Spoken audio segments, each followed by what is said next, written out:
Bismillahirrahmanirrahim. Assalamu alaikum. This is me, Tahreem Salim Kasiri. How are you, students? I hope you are all fine. Today is your SST class, Math Social Study Class 5. Okay. SST की आज आपकी class है, ठीक है. Session 5 है SST का. Last आपकी class में मैंने आपको रीडिंग और क्वेश्चन आंसर करवाए थे. तो आज की क्लास में रीडिंग आपकी मैं वाइंड अप कर दूँगी.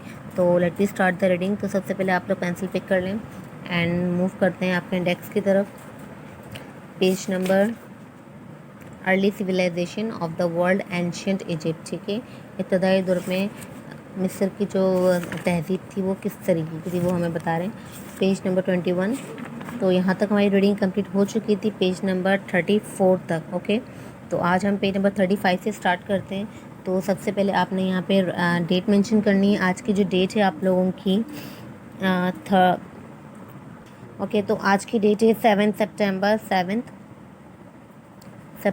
2020. Okay. Let me start the reading. सबसे पहले आप यहाँ से स्टार्ट कर रहे हैं. Writing system. Egyptian were a very advance civilization due to their inventions and technology.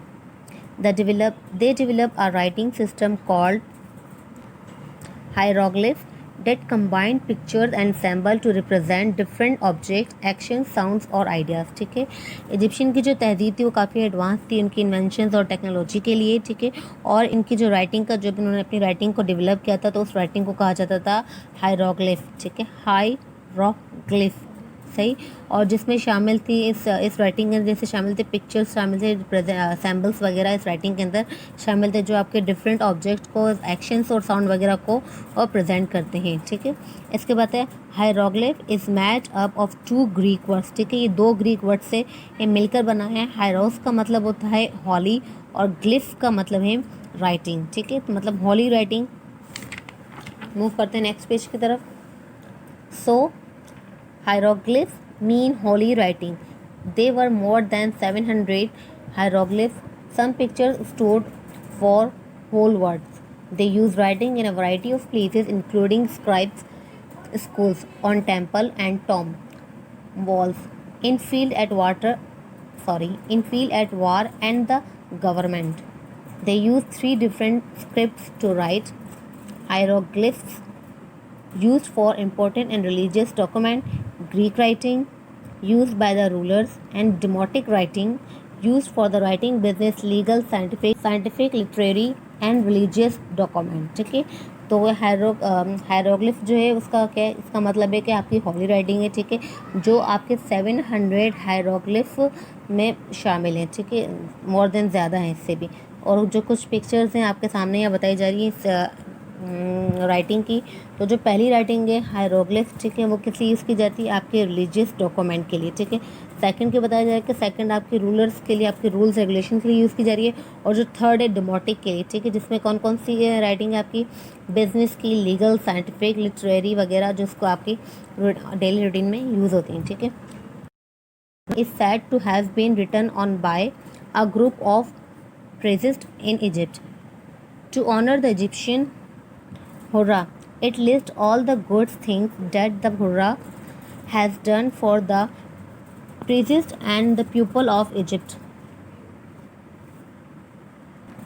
Okay. Rosetta stone है, ठीक है, जिसपे पादरियों ने मिलके, जिनके जो प्रीस्ट होते हैं, इनके पादरी होते हैं, ठीक है, उन्होंने मिलके राइट किया हुआ होता है, ठीक है. और ये किसके लिए होता है सारे ये it list all the good things, ठीक है. इसमें जितनी भी अच्छी चीज़ें शामिल होती हैं, ठीक है, वो हुर्रा ने इनके लिए राइट की हुई होती हैं, इनके पादरियों के लिए और उनके लोगों के लिए. Did you know. अब यहाँ पे कुछ इन्फॉर्मेशन आपको दी जा रही है कि world oldest dress was found in Egypt.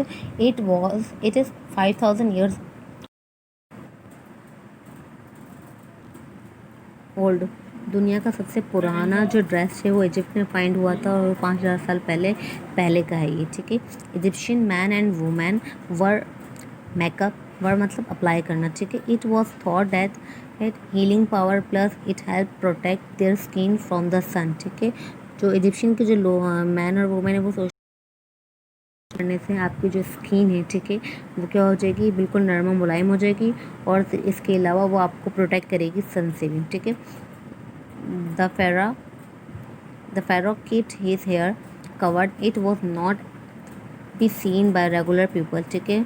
फ़ाराओ का ये था कि वो अपने बालों को हमेशा कवर करते थे, लेकिन ये चीज़ कभी जो उनके लोग थे रोज़ रेगुलर में जो उनके जो रूटीन में जो लोग थे उन्होंने कभी इस चीज़ को नहीं देखा था। फार्मिंग मतलब खेती बाड़ी करना। Egyptian grew crops such as wheat, barley, vegetables, figs, figs कहते हैं अंजीर को, मेलन एंड पोमीग्रेनेट्स मतलब अनार, ठीक है। They also grew flax which was made into linen, ठीक है। इजिप्शियन जो है फार्मिंग व खेती बाड़ी वगैरह भी करते थे। किन किन चीज़ों की, किन फसलों की, गंदम हो गए, अनाज हो गए, ठीक है, इंजीर हो गए, मेलन्स फ्रूट में मेलन्स वगैरह, अनार वगैरह, ये सारी चीज़ों की ये खुद फार्मिंग करते थे, ठीक है। The most important crop was grain. The ancient Egyptian use grain to make bread, porridge and beer. Grain was the first crop they grow after the inundation flooding season. Flooding season मतलब जब भी कभी बाढ़ आ जाती है या slave आता था, इसके बाद farmers planted fruit trees and vine along path to give shade as well as fruit, ठीक है। इसके अलावा जो उनका मोस्ट इम्पोर्टेंट था, सबसे इम्पोर्टेंट फसल थी अनाज की थी, जिससे वो बहुत सी चीज़ें बनाते थे, एक से ज़्यादा, मतलब ब्रेड तो बनती थी, इसके अलावा दलिया भी ये लोग बनाते थे इससे, और बियर वगैरह भी बनाते थे, ठीक है। ग्रेन वो द फर्स्ट क्रॉप, जो वो पहली ऐसी वाइट क्रॉप थी, जो वो फसल थी जिसको फ़ौरन ये क्या करते थे, ये फ्लूडिंग के बाद लगाना शुरू कर देते, उगना शुरू हो जाती थी, ग्रो आफ्टर फ्लूडिंग, ठीक है। और इसके अलावा इन्होंने, ठीक है, इसके अलावा फ्रूट और ट्रीज़, इनके दरख्त वगैरह थे, अनाज के लिए तो थे, इसके अलावा ये ग़िज़ा के लिए तो थे, और साथ में ये शेड भी देते थे, उनको साये के लिए भी करते थे ख़ास तौर पे। And the majority of the tools used by farmer were made entirely out of wood or a combination of wood and stone. However, some copper tools also been found, indicating that they had some metal tools too. Shadow was used to lift water from the canals, ठीक है। जो आप farmer थे वो ज़्यादा से ज़्यादा tools इस्तेमाल करते थे इनकी खेती बाड़ी के लिए, ठीक है।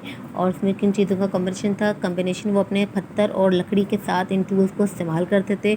सम कॉपर भी शामिल थी और कुछ मेटल्स भी शामिल थी, ठीक है। और उसके अलावा एक और इनका जो इंस्ट्रूमेंट था जिसे शेड ऑफ कहा जाता था, उस शेड ऑफ के ज़रिए वो केनाल से पानी निकालते थे, ठीक है, नहरों वगैरह से। Pyramids. Egyptian art and architecture is famous and has been reused and copied by many other civilization including the Greek and Roman civilization, ठीक है। वो लोग फेमस से अपने आर्ट और आर्किटेक्चर की वजह से, ठीक है, जिससे वो अपनी रीयूज़ करते थे, ठीक है, दोबारा, और उसको अपनी तहजीब में इस्तेमाल करते थे, खासतौर पे ग्रीक और रोमान की सिविलाइजेशन भी। The pyramid are the stone tomb Egypt kings, ठीक है। पिरामिड लगता था वो जैसे आप अगर कबर है, कबर के सामने जो पत्थर होता है उसे स्टोन टॉम कहा जाता है, ठीक है। The Feroz and one of the world greatest historical mystery, ठीक है। फ़िरौन की ये तारीखी में ये मतलब तारीखी का एक इसरार था कि they have stored for the thousand of years field with many hidden secrets, clues and about what life and death was like in ancient Egypt, ठीक है। इनकी एक ये भी था कि जब वो सालों गुजर जाते हैं, ठीक है, for thousand of years field with many hidden secrets, तो उनके कुछ बहुत से सीक्रेट्स होते हैं जो छुपे होते हैं, जिसमें क्लू देते हैं लोगों को, क्लू अबाउट व्हाट लाइफ, कि आपकी जो बात की जो लाइफ है आफ्टर दैट, ठीक है, वो कैसी होती है। वो लाइक इन एंशियंट इजिप्ट, क्योंकि ये इनकी इजिप्ट जो मिस्र के रहने वाले लोग हैं, इन यही ज़्यादा मतलब बेहतर तरीके से जानते हैं इसको। The Egyptian believe that if the pharaoh's body could be mummified after that the pharaoh's would live forever. The tomb were designed to protect to buried pharaoh's body and his belongings, ठीक है। इनका ये यकीन भी था कि जो इनकी जो किंग, जो इनके बादशाह, इनकी बॉडी को अगर मम्मी बना दिया जाता है, ठीक है, तो वो मरने के बाद जो उनकी बॉडी है वो ज़िंदा रहती है हमेशा के लिए, सही। इसके अलावा जो उनके सामने डिज़ाइन है, जो टॉम खड़ा रखते हैं उनकी कबर के ऊपर, ठीक है, तो वो उनकी बॉडी को उनकी बॉडी के मुताबिक ही रिप्रेजेंट कर रहा होता है। The great pyramid is the largest and the most famous of all the pyramid. It was built for the pharaoh Khufu the Sphinx stand in front of the all pyramid in Giza. In has the body of a lion and the head of Pharaoh guarding to the Pharaoh, ठीक है। अच्छा, इसके अलावा कि इनकी जो pyramid के सामने एक स्निफिंग्स होता है, ठीक है, वो क्या होता है, खड़ा हुआ, और स्निफिंग्स खड़ा होता है, जिसकी जो बॉडी होती है वो लायन की होती है, लेकिन जिनका फेस होता है उनके एक गिज़ा मतलब उनके फेरोज का होता है, ठीक है। नेक्स्ट पेज पे मूव करते हैं। The most famous of all the Feroz today is Tutankhamun. He became a pharaoh when he was 9 years old. He died at the age of 19. Now the question arise, ठीक है, जो इनके जो बहुत famous हो रहा जो किंग थे वो आज भी फेमस है, इसलिए क्योंकि वो 9 साल की उम्र में इनके हुर्रा बने, मतलब किंग बने थे, और जो इनकी डेथ हुई थी वो 19, जब उनकी डेथ हुई थी, उनकी जो डेथ थी वो 19 थी, 19 साल की उम्र। Now the question is that कि did he die of natural causes, क्या उनकी जो डेथ हुई थी वो कुदरती वजूहत के बिना पे हुई थी। वॉज ही मर्डर्ड, क्या उनका मर्डर मतलब इनको मारा गया था। And how do we know so much about Tutankhamun, तो हम इनके बारे में और किस तरीके से ज़्यादा से ज़्यादा जान सकते हैं। His tomb was discovered in November 1922. It was well hidden for 3,000 years. It was not looted or plundered. Archaeologists found treasures buried in his pyramid, which tell us much about his life and the life in ancient Egypt thousands of years ago. Over 3,000 treasures were found in the tomb to help Tutankhamun in his afterlife. The walls of the burial chamber were painted with scenes depicting his journey to next world.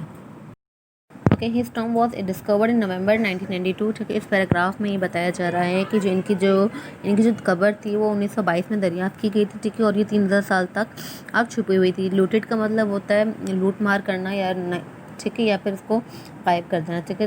तो it was not looted plunder, ठीक है। Archaeologist found treasure buried इन pyramid, ठीक है, इन लोगों ने इनकी जो cover थी फाइंड की थी, और उसमें उनके ख़जाने भी थे, ठीक है। और which tell us about his life, जो इन मिस्र के जो लोग हैं उनके बारे में, उनके लाइफ के बारे में बता रहा था, ठीक है। 1,000 ऑफ ईयर अगो, जो उनके सालों पहले की कहानी थी। ओवर 3,000 साल के बाद treasure were found in the tomb help to Tutankhamun his afterlife, ठीक है। जब उनकी कब्र को फाइंड किया गया था तो उनके टूटनखामन की लाइफ के बारे में पता चला लोगों को afterlife. The walls of the burial chamber were painted this scene, ठीक है। इनकी जो कब्र के ऊपर जो पेंट हुआ था तो वो इनकी लाइफ को बात की जो आफ्टर डेथ लाइफ के बारे में था, कि जिनकी पूरी इस जर्नी के बारे में बताया जा रहा है। सिर्फ ये जो पिक्चर है, ठीक है, ये इनकी टॉम पे बनी हुई थी, ठीक है। तो कि इनकी जो नेक्स्ट टू द वर्ल्ड, तो ये जो उनकी जो बात की ज़िंदगी थी इसके बारे में ये बता रही थी, इनकी जो वो ब्यूरल चैम्बर पे वर्ड पेंटेड थी, ठीक है। We know so much about the Egyptian culture and civilization by looking at the artifact and stored in the pyramid ready to be use in the afterlife, ठीक है।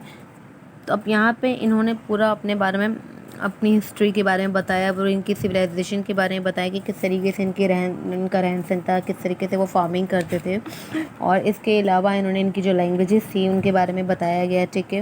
तो यहाँ पे इनके जो आफ्टर डेथ लाइफ के बारे में भी यहाँ पे डिस्कस किया गया था कि किस तरीके से वो आफ्टर डेथ लाइफ इनकी सर्वाइव करेंगे, ठीक है। तो यहाँ पे इन्होंने अपनी हर एक चीज़ के बारे में एक्सप्लेनेशन ईजिली सारी डिटेल में बता दी गई, ठीक है। तो इसी के मुताबिक आपकी जो एक्सरसाइज है क्वेश्चन नंबर 1 पेज नंबर 39 पे ये आपने एज अ होमवर्क करनी है, ठीक है। तो नेक्स्ट क्लास में मैं आपको उसकी करेक्शन भी करवा दूँगी, तो फ़िलहाल आपने ये एक्सरसाइज घर से करनी है, ओके। तो इंशाल्लाह नेक्स्ट क्लास में से हम क्वेश्चन आंसर्स के कंप्लीट कर लेंगे, और अभी भी कोई अगर कन्फ्यूजन हो तो आप लोग मुझे मैसेज कर दीजिएगा, और I hope you understand all things. इंशाल्लाह नेक्स्ट क्लास में हम मिलेंगे। अल्लाह हाफ़िज़, टेक केयर।